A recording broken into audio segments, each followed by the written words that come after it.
part of the civilized world. I'm not sure, like, don't quote me on that, but it is a big problem. And I wonder if you have this sort of like barbed thing, the Rapex, inside of you, and a rapist goes to rape you and winds up bleeding in you, that could lead to a whole different set of problems, I would imagine. I don't know if it addresses that.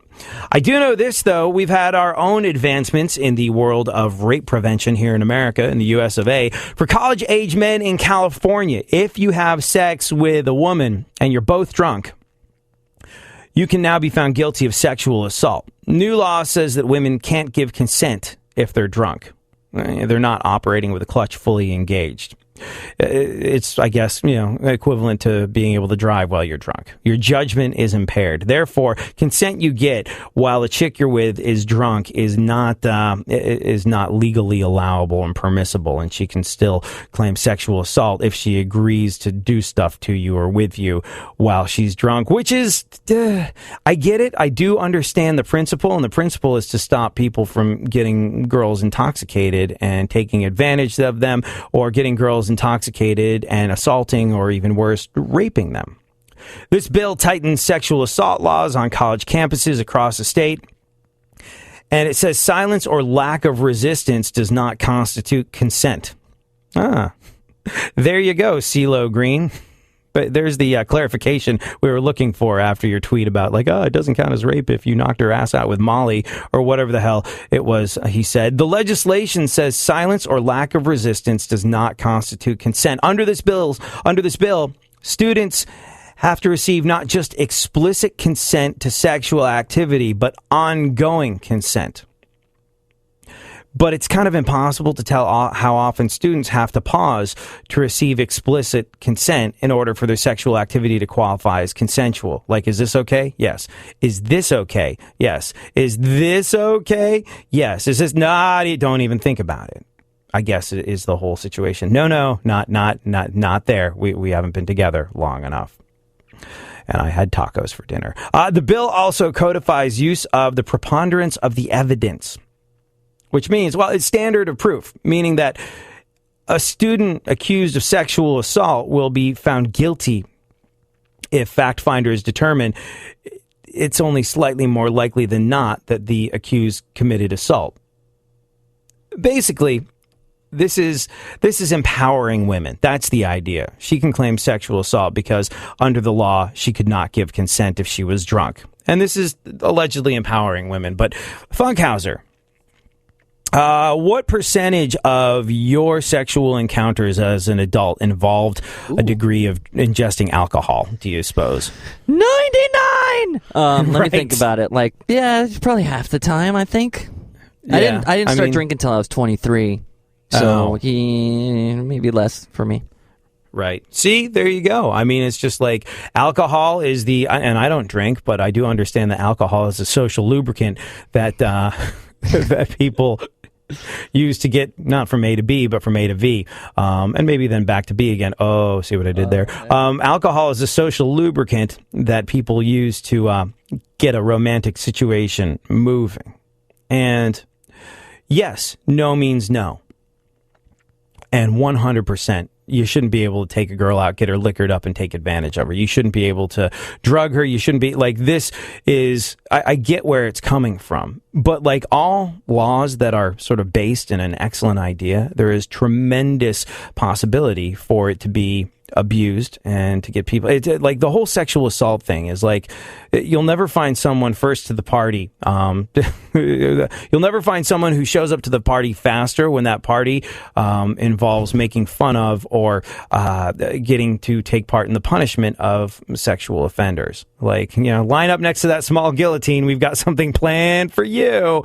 That would be me laughing all the way. But a sex offender can be anything from someone who sexually assaults someone to someone who comes home drunk, pees in their yard, and the neighbor's 11-year-old kid saw it. Now you expose yourself to a child and you're on a list.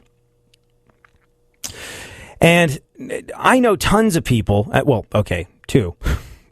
two that were involved in a statutory situation where I think, I remember I used to DJ at this one restaurant where One server, I think, was like, she was 17 years old, and she was in a relationship with another server. Wasn't she, Homer? She was in a relationship with another server who was like 19. So 17-year-old and a 19-year-old. And they were having, they were doing it as 17-year-old and 19-year-old couples in relationships do.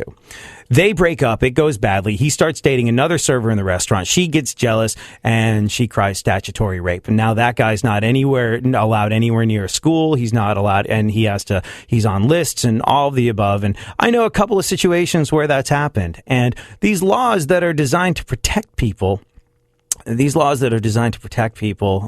great idea, founded in very reasonable principles. But that's actually Homer panting.